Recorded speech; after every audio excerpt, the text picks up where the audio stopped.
I'm searching for compliments anywhere I can find them. Oh my word, okay. What in the name of God am I doing with this? What's this for? This feels troubling. This feels like, what are we doing here? Hi, I'm Lauren Ash, and today with MuchMusic, I'm gonna be fishing for compliments. Okay, here she is. This is how we're, you know, I have been fishing. Nobody asked, but I have in life. And I caught something once. Oh, okay, hello. Okay, no, that's not, okay, oh, this is good. Oh wait, what am I talking about here? Again.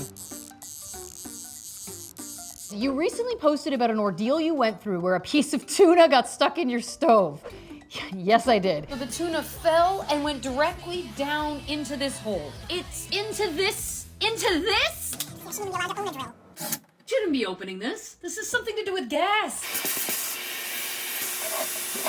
It's still in there. Can you answer these fans' burning questions from the comments? 1, when the movie of this ordeal is made, who do you want to play you?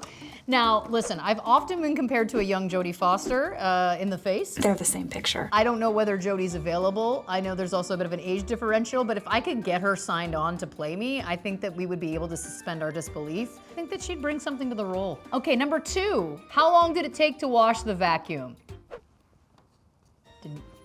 Didn't think to wash the vacuum. To be honest, you know what I did? I let it sit in my backyard for a good 10 days and then I slowly wheeled it back into the garage. I think 10 days in the sun is the equivalent of an antibacterial wash.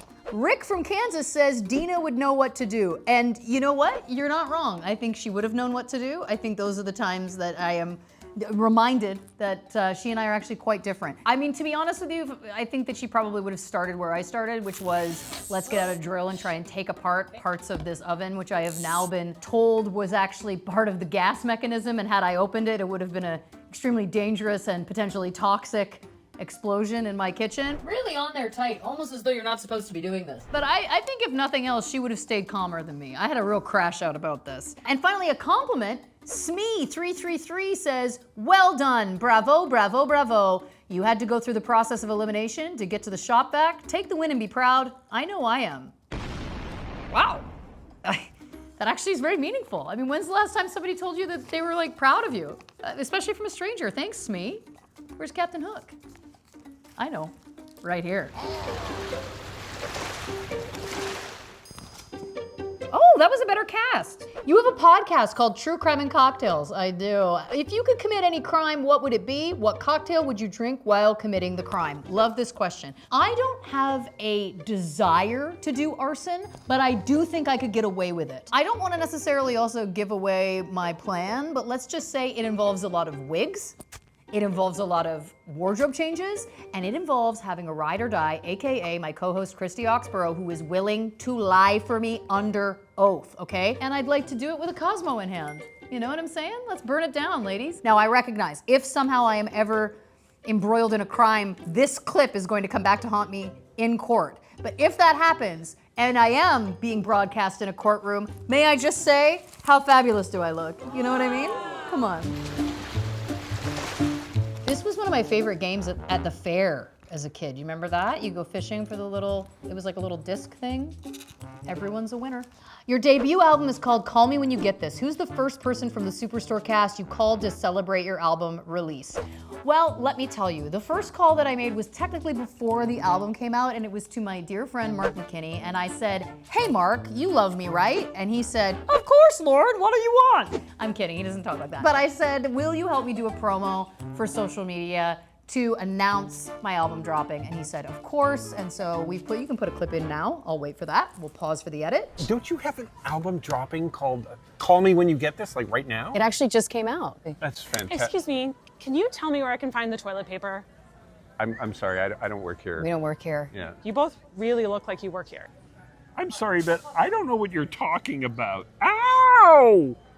He never does. How delightful was that video? I was very grateful that he was willing to donate his time and energies to me to help make a video that's gone viral on social media now celebrating the album. Did you get any reactions in the group chat after the album did go out? You know what? I'm gonna be honest. I think the group chat was a little lacking. I think maybe people have kind of glossed over the fact that while all of them are with their children's and their homes and their spouses.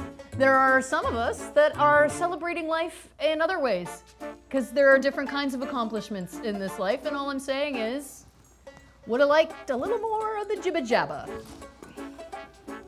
Everyone's been very supportive. Oh my gosh, it's a net! Well, here we go, listen. This is, how about it? Come on. You have a song called Dumpster Fire.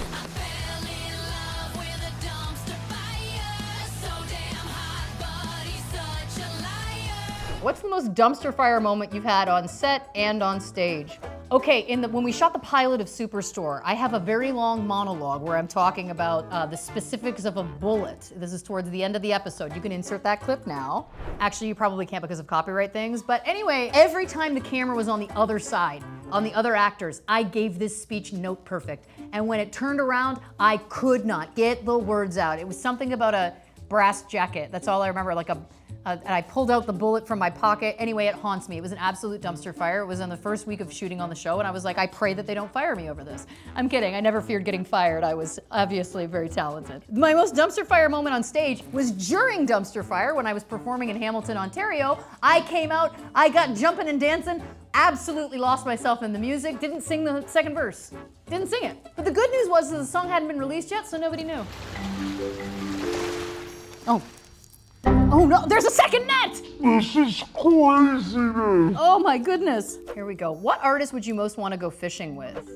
YUNGBLUD. And I want to say, I was early to YUNGBLUD, and I know that I promised myself I would never be one of those people that's like, I liked him before he was popular, but I liked him before he was popular, okay? And listen, I think me dressed like this, YUNGBLUD shirtless in his like low-rise leather pants with his, smoking a ciggy. I'm not promoting cigarettes, but I just think he looks impossibly cool. We could do each other's eyeliner. Oh my God, it would be such a time. Here we go.